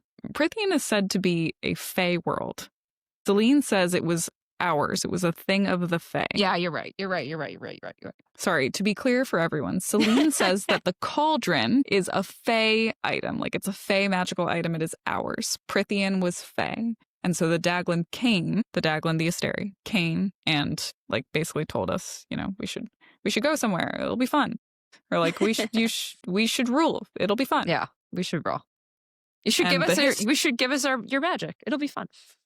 And so the history was rewritten because we know the Asteri love to rewrite history so that Rhys explains to Feyre that the Daglin created the Fae. The Daglin were their creators. Right. And you want to talk about gods, right? Like, yeah. Very godlike. Yeah. All right. Anything else on that one? So he knows some things. He might know more than he's letting on because it hasn't been relevant up until this point. Only one more thing. And again, we've talked about this, but just to tie a bow on Rhys and other worlds, Eris has called the prison a palace, which is weird because the prison was a palace, but Eris is not supposed to know that. And Rhys says that he has made a fool's bargain with Eris. We don't know what it's about, but it is feeling highly suspect that the High Lord of the Night Court and the heir to Autumn are conspiring in Prythian when we know that those versions, those two courts, the versions of those two courts in Midgard are crossbreeding. What's going on there? What are you guys doing? What are y'all doing? Can't wait for ACOTAR 6. All right. Yes. All right. Abby, why does Amren suggest Rhys be High King? I think because the Asteri are coming and she might know. Is my guess. So what we know about the High King from ACOTAR, and all of this is from A Court of Silver Flames, chapter 42. The quote is, "The sword isn't Gwydion," Cassian said, well aware of the myths regarding the sword. It had belonged to a true Fae High King in Prythian, as there had been in Highburn. He had united the lands, its people, and for a while with that sword, peace had reigned until he had been betrayed by his own queen and his fiercest general and lost the sword to them. And the lands fell into darkness once more, never again to see another High King, only High Lords who ruled the territories that had once answered to the king. Isn't it so interesting that this story just leaves out the Asteri entirely? Exactly what you were saying. Like Selene just erased it from memory. Yeah. But basically, like Theon united the courts to overthrow the Asteri, right? That's what he needed to do to overthrow them. And Amren certainly seems to know at least some of this history. We're not clear on exactly what she does or doesn't know, what she's lying about, but she was there for it. She survived it. Even Rhys says she went into the prison under Theon's rule, which would have been after they overthrew the Asteri, right? So like in theory, she was here for this. Right.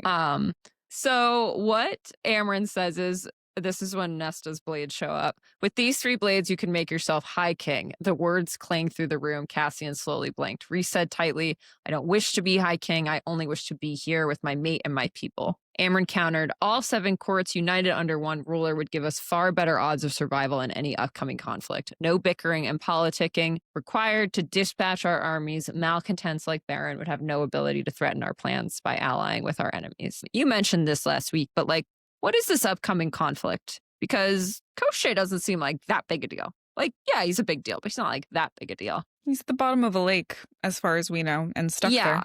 So the scale of the suggestion seems disproportionate to the threat. It does. Sure does. There is the threat of the Fey kingdoms on the continent marching on them, but they all just united against, I don't know. It just feels like a weird suggestion, right? Yeah. It's off. Amren seems to know that Rhys is descended from Fionn, because what she says is, Rhys demanded, "Why do you want me to turn conqueror?" Amren shot back, "Why do you shy away from the power that is your birthright?" "I did nothing to earn that power," Rhys said. "I was born with it. It is a tool to defend my people, not to attack others." He surveyed them. Where is this talk coming from? I just had a fucking crazy idea. Okay, so this is talking about Fionn, right? Like, it is his birthright to be High King because Fionn was his descendant, in theory. His ancestor. Yeah. Yeah. Val Kings just appear, right? And he's saying it is not, like, she says, "Why do you shy from the power that is your birthright?" And he said, "I was born with it. It is a tool to defend my people." What if she's actually talking about him being a Val King? And that is the power that he was born with. And that is a tool to defend his people. Anyway, that's way fucking tangent. What if the thing we think they're talking about? Born with Valg blood. Valg Kings appear. Valg Kings are not born. Val Kings, like, they are born, but it's not hereditary. Like, the power chooses you, like the power fucking chooses the High Lords, right? Because Aelin asked, "Are the Valg princes going to become kings?" And she said, no one worthy has shown up yet. So it's not a lineage thing. It's the power that you're born with. Yeah. But then the whole Selene conversation is, like, irrelevant. Or are you just saying it's Selene because plus? He is Valg, because he has Valg blood. Yeah. He can be chosen. He could be chosen to be a king. Yeah. Yeah. Okay. That's way off tangent, but fuck. Okay. Yeah. Anyway. Okay. So let's get back to the High King conversation, not the Val King conversation, right? Rhys is descended from Thea and Fionn, so that is the power that is his by birthright, and that is a tool to defend his people. Amren knows that, and Rhys either acknowledges that and knows it too, or thinks she's talking about his, like, power, like his magic power, like I was just talking about. But then also Amren doesn't know how Gwydion was made. So again, it's like kind of iffy what she knows and what she doesn't know. At this point in time, Bryce has not shown up, but I think has Aelin showed up? This is from 42. When does Aelin show up? 62. Never mind. 62. Yeah. So Aelin shows up later. So no one has shown up yet.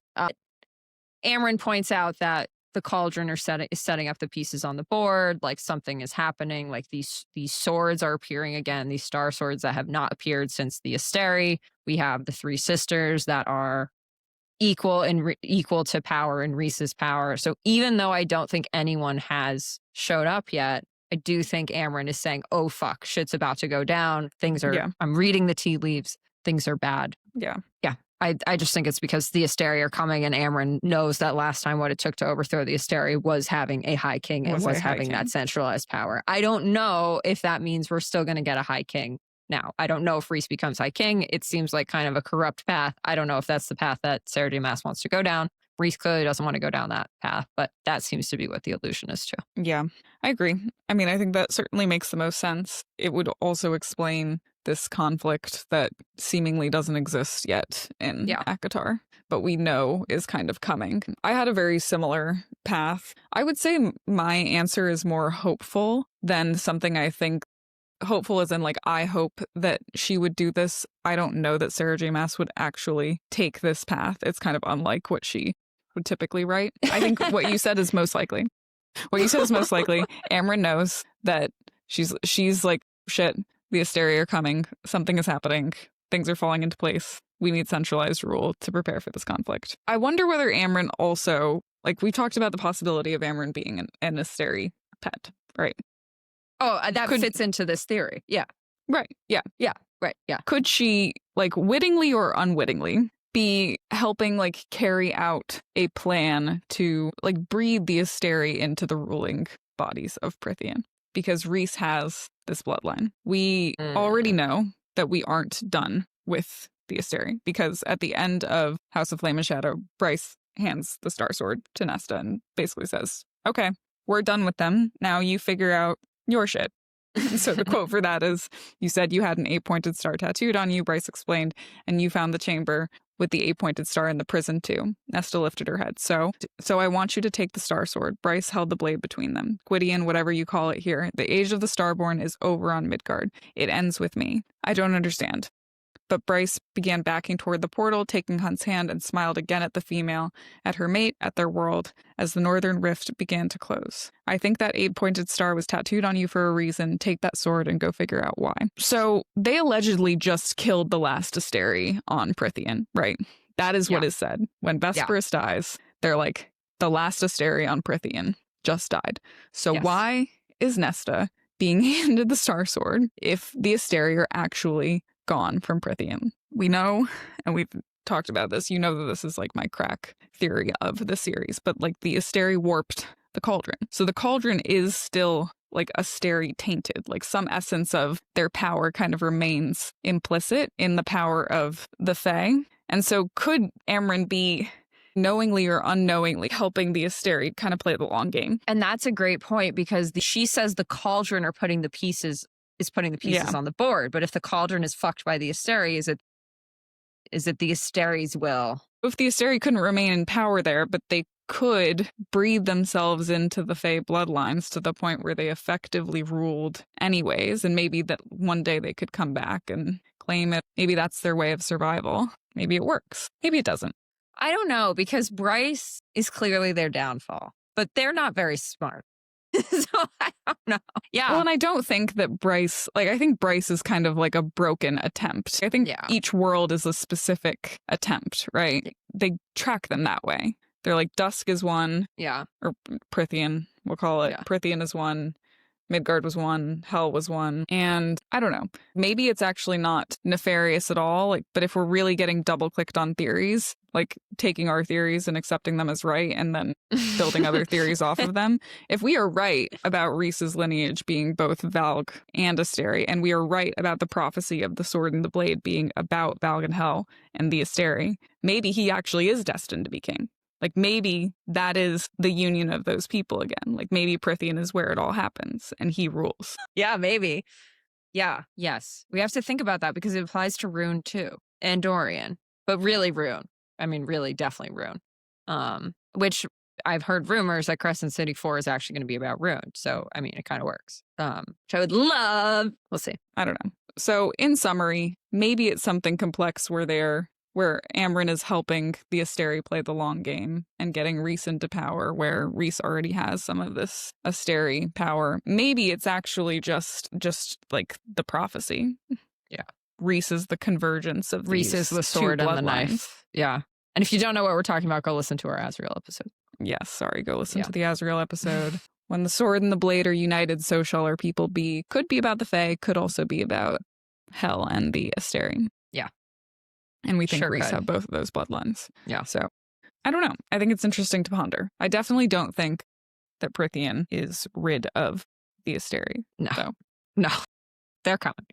They are coming. They're coming. I know. I really wish Sarah J. Maas hadn't lied about Maeve on the page, right? Because when Aelin asked Brannon, is Maeve Valg? He says no. Right, which is kind of different than how she wrote Vesperus's death, because that's just the third person narrator saying the last Asteri on this world had died. Yeah. But the fact that she has ever kind of lied on the page just kind of makes everything a little more like questionable, you know? Like I kind of hate that. Yeah. But yeah. All right. Should we dive into this last question? All right. Ronnie, why are Rhys and Feyre the only first-person POVs in the entire Maasverse? Yeah. Okay. So I think this is a fun question to ask. This is more just fun to speculate on, because I think not many people process it. Like, I'm not sure everybody realizes that Rhys and Feyre are the only first-person POVs across all of the books that Sarah J. Maas has ever written. So let's talk about it. Usually, the reason that first-person point of views exist are, I boiled them down to 3 things. Maybe there's more.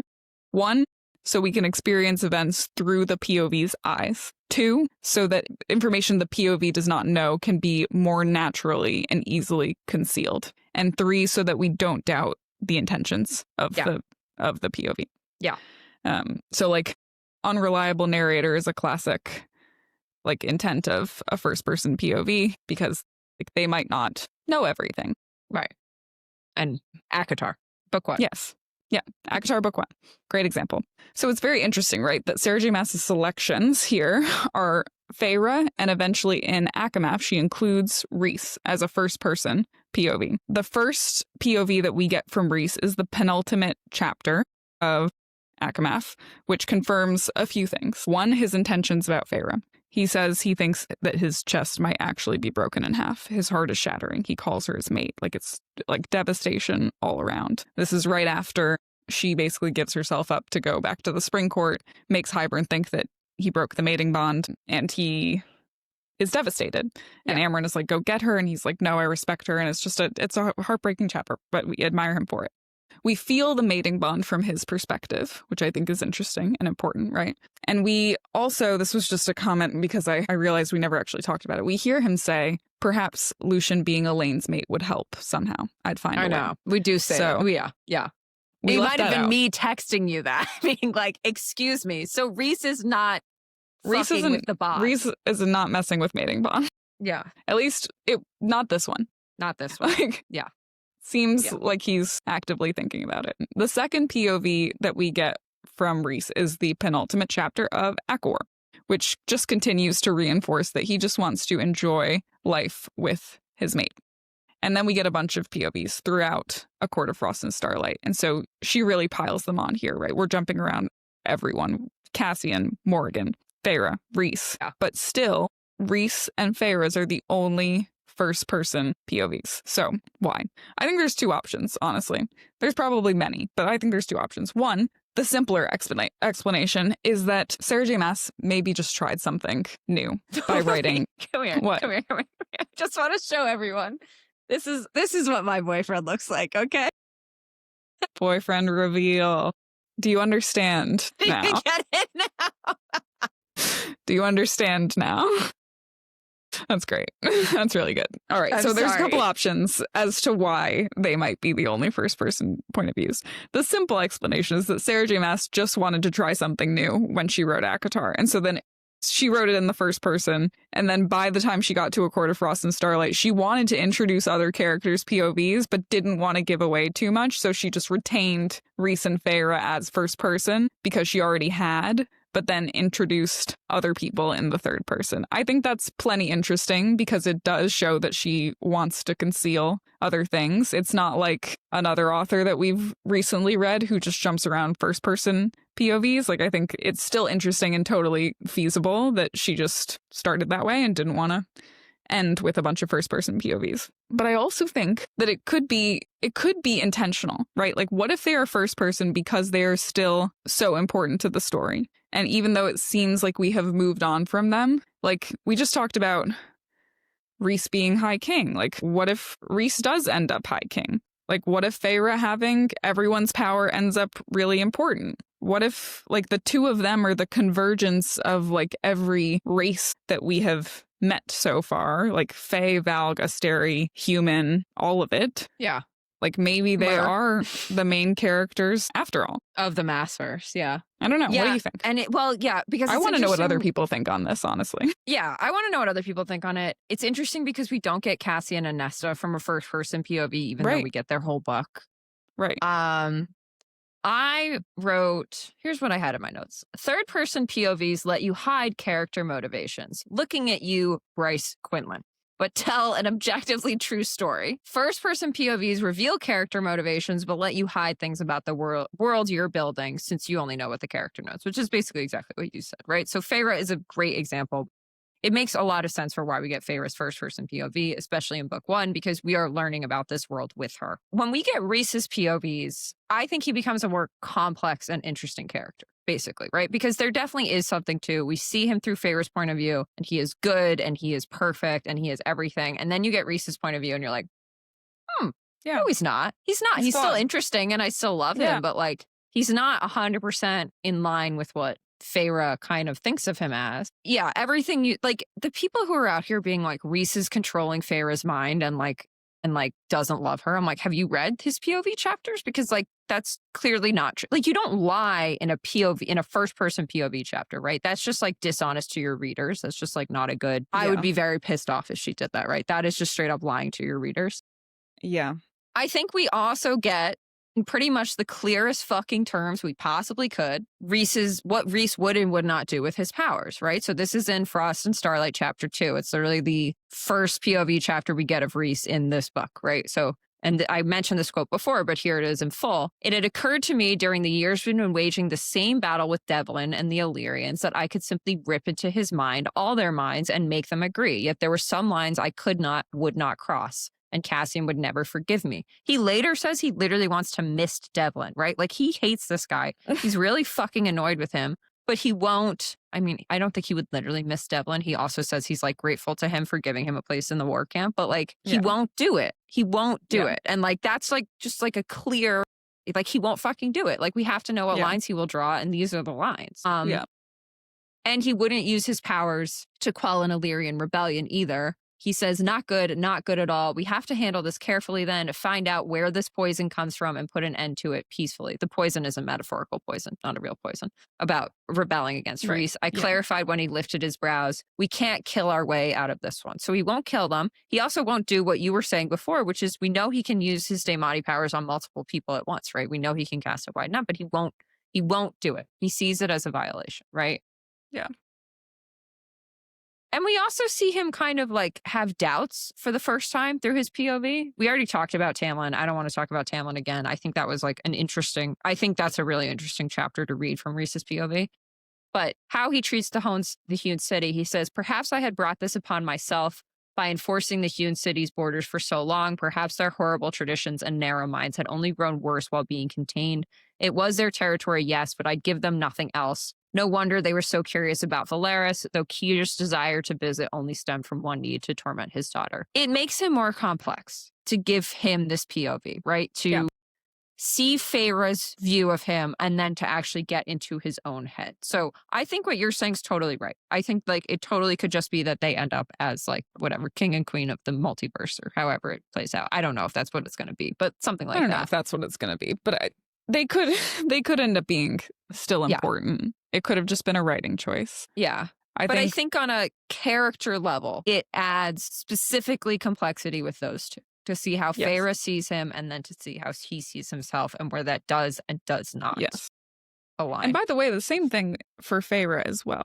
Like Feyre has a lot of self-doubt, not imposter syndrome necessarily, but like she struggles with herself a lot and overcomes a lot of it. But he also sees her on a pedestal. He looks at her and she's perfect. Yeah. Right. And so it is an interesting layer to add. I think Rhys he's done, I mean, we all know that he's done some pretty terrible things. But I think one of the things that Sarah J. Maas does really, really well across series is paint characters in different lights, whether they are good or bad. She has a way of making you doubt the good in certain moments and also empathize with the bad in certain moments. She does this with Maeve at Morath. I mean, Maeve is just like, holy shit, so good. Like you are so with her, you know, like she's so terrible. Yeah. And you're like, she's done unforgivable things, but like you're happy for her that she got out of that marriage somehow. Yeah.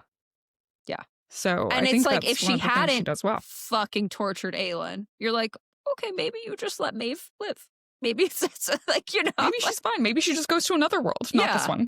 Yeah, not this one, and not any of them. Not this one. Maybe the Hell Realm.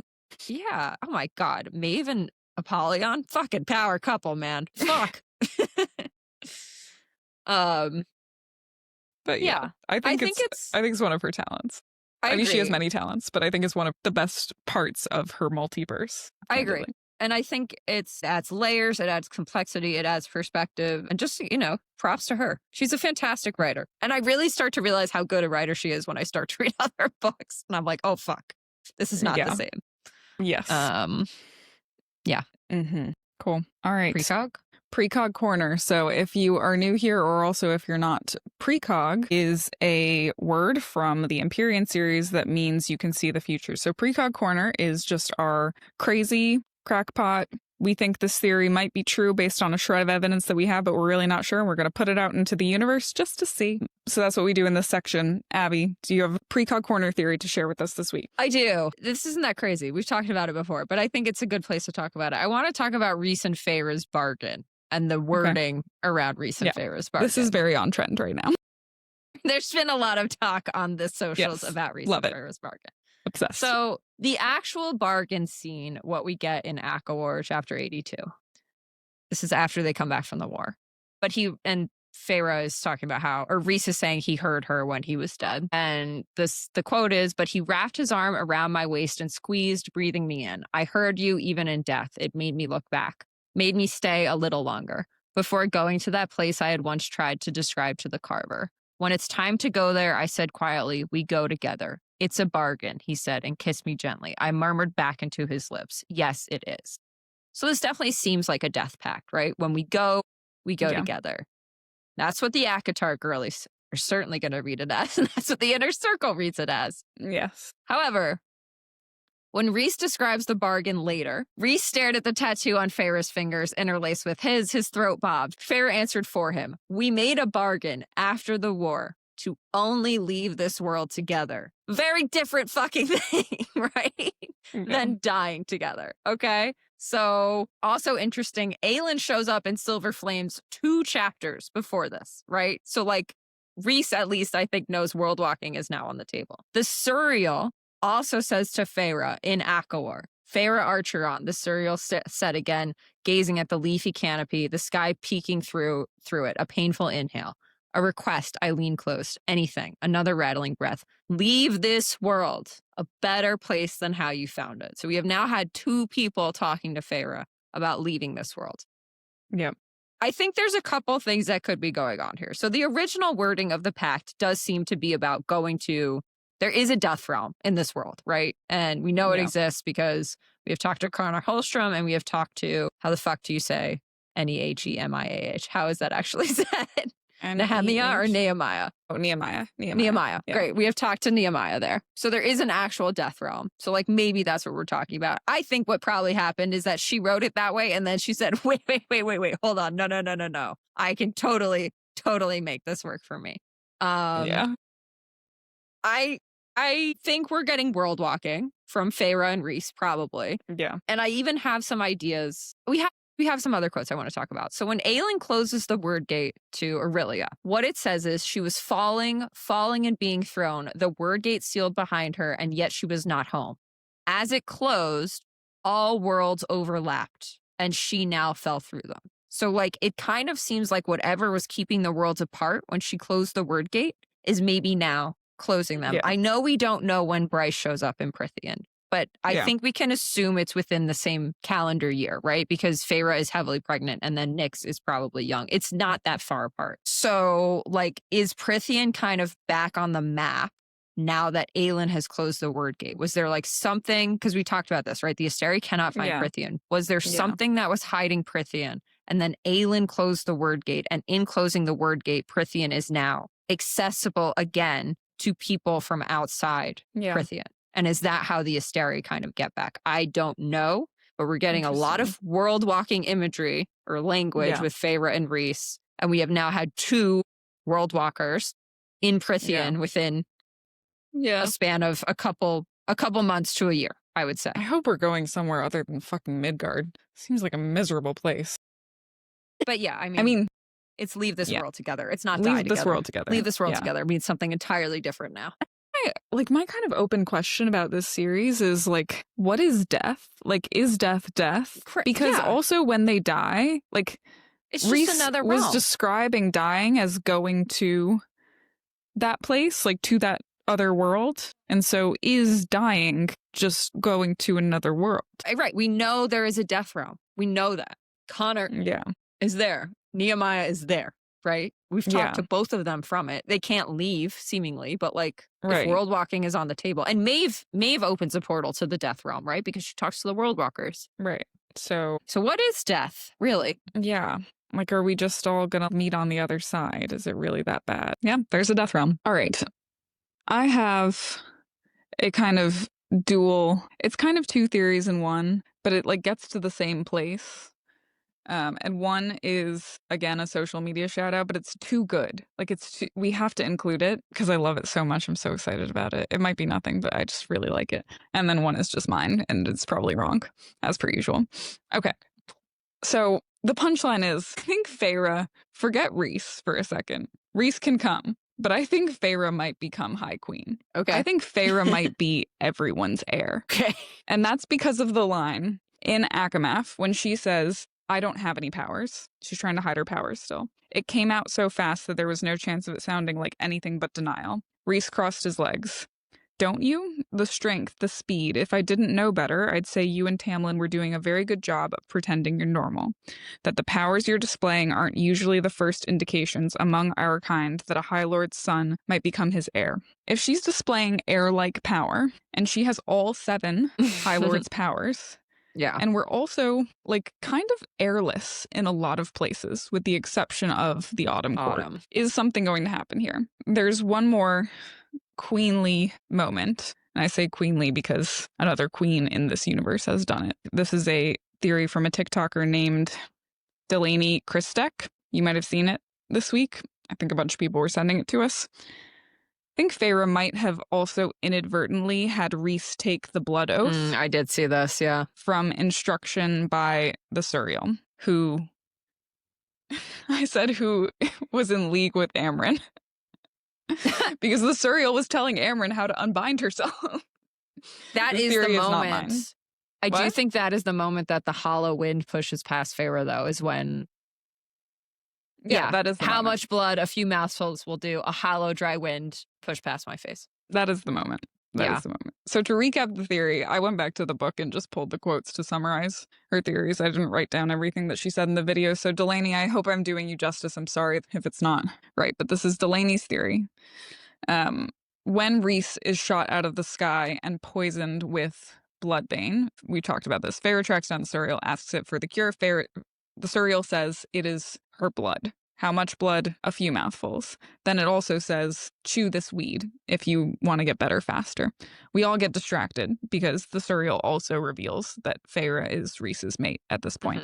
Feyre goes back and gives Rhys the weed first and then says, okay, here's my blood. Drink this now. Rhys blinked again, brows raising, but I didn't give him the chance to object before I gripped the back of his head, lifted my arm to his mouth, and shoved him against my skin. He paused as my blood touched his lips. Then his mouth opened wider, his tongue brushing my arm as he sucked in my blood. 1 mouthful, 2, 3. When Rowan takes the blood oath from Aelin, he also takes 3 mouthfuls. So does Fenrys. So those quotes are, with surprising gentleness, this is Rowan, he took her wrist in his hands and lowered his mouth to her skin. For a heartbeat, something lightning bright snapped through her and then settled, a thread binding them, tighter and tighter with each pull Rowan took of her blood. 3 mouthfuls, his canines pricking against her skin, and then he lifted his head, his lips shining with her blood, his eyes glittering and alive and full of steel.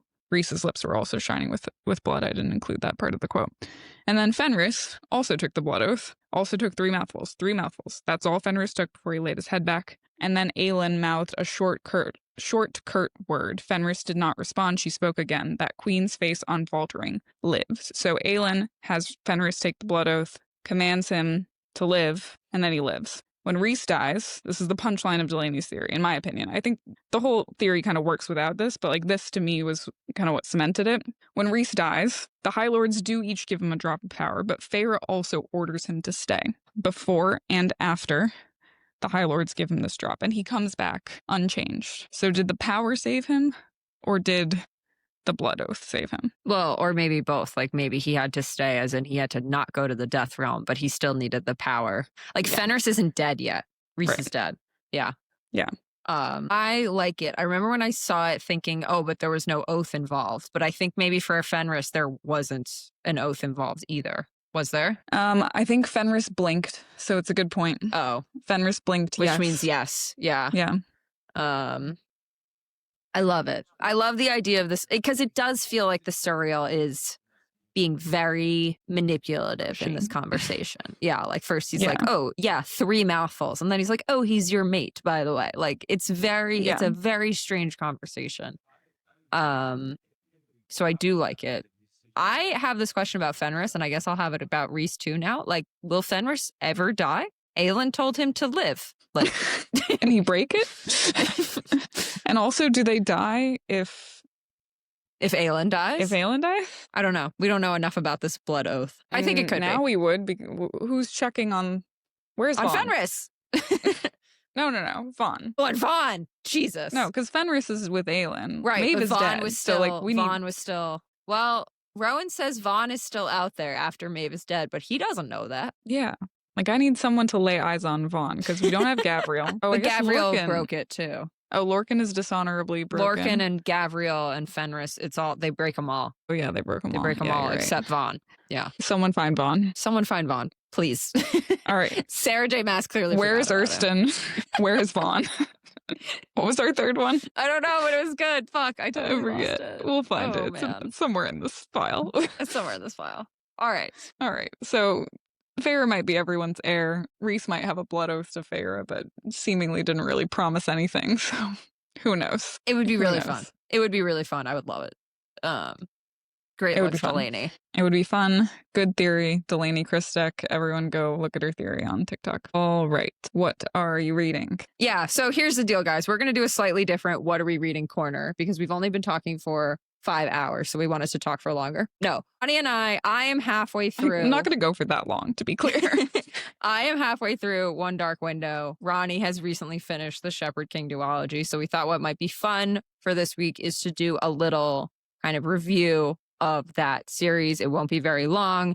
I can't promise like absolutely no spoilers, but we'll try to keep it spoiler light, obviously, because I'm only halfway through this book, so it will be more high level. But if you don't want any spoilers whatsoever for One Dark Window or the Shepherd King Duology, I would recommend signing off now. And for our quick social media shout out, we are Dragons in the Details Pod on Instagram, TikTok, and YouTube. We are Dragons in the Details Pod at gmail.com if you want to email us, and we are Dragons in the Details server on Discord, and we have a website, dragonsinthedetails.com, so you can reach out to us that way too if you want to get in touch. There's lots of ways to reach out to us. We love hearing from you guys. Really brings a smile to our days. We really love it. So that's it. Love you. Bye. If you don't want to hear about the Shepherd King, if you do, feel free to stay. Okay.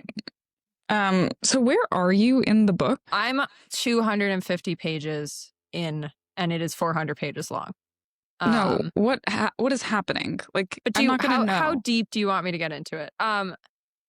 She has just figured out what I think is probably like the big secret of the book, which was, let's just go at a higher level. Let's just talk at a higher level, I think, with this review. Okay, fine. And this so is for context review. For all of our listeners, I mean, Abby just said it, but Shepherd King Duology, 2 books, One Dark Window, 2 Twisted Crowns. Abby is a little over halfway into One Dark Window. And it is a story about a woman and a magic system that's based on cards. Yes. So what I really like, what I think works very well, is the setting.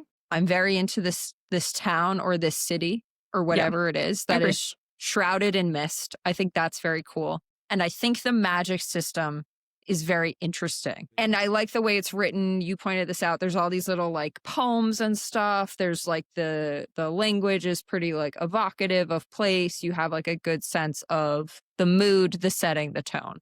What I'm struggling with is the magic system is too complicated.